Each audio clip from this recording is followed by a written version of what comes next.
Lord Jason Lannister leads his army to the Golden Tooth, meeting his vassal Lord Humphrey Lefford, who expects their joined forces to march to Harrenhal.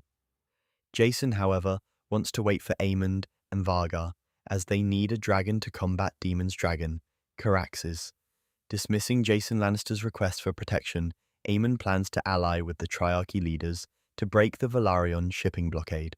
He also orders Criston to accompany Hightower troops to Harrenhal and dismisses Alicent from the small council, diminishing her influence.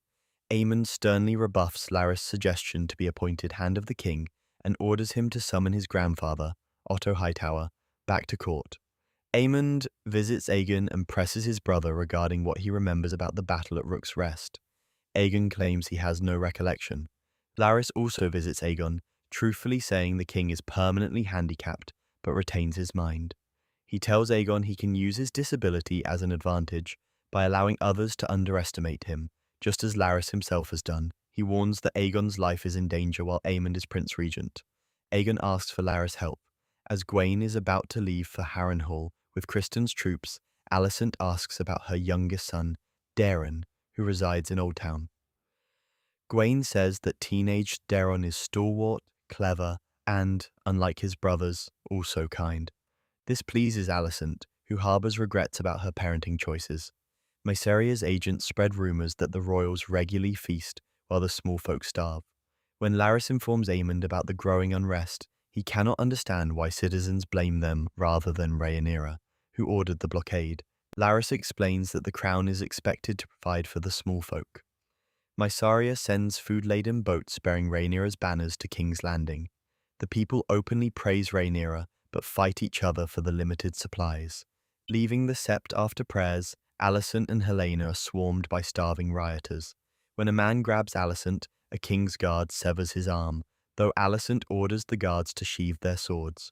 The queens escape unharmed, but small folk overwhelm several guards. Needing more dragon riders, Rhaenyra asks Sir Steffon Darklyn, who has distant Targaryen ancestry, to attempt to claim Seasmoke, Laenor Velaryon's dragon. Knowing the risk, Steffon agrees to try.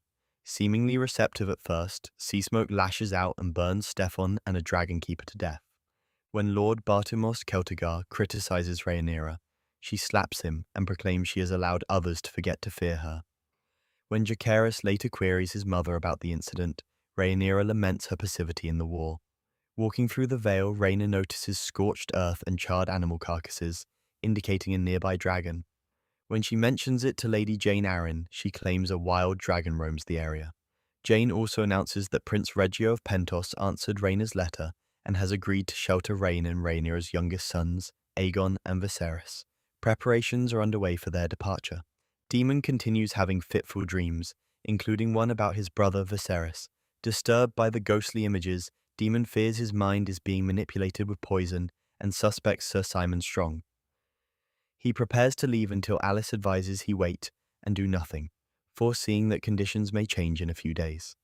She says House Tully is the most stable and key to allying the Riverlands, though Daemon counters that Lord Grover Tully is unable to negotiate in his diminished state. Soon afterwards, Sir Simon announces that Lord Tully has died, Alice being the last person to treat him. Grover's death makes his grandson, Oscar, the Lord of River Run and Lord Paramount of the Riverlands. Corlys appoints Alan as the first mate of his flagship. Alan keeps his head shaved and covered to hide his white hair and familial connection. While Adam is on the beach, sea smoke appears overhead, causing panic. The dragon fixates on Adam and chases him before finally landing. A terrified Adam cowers against an embankment as sea smoke slowly approaches, sniffing at him. Rhaenyra tells Mysaria that she and Daemon lack traits that the other possesses, making each one half of a whole.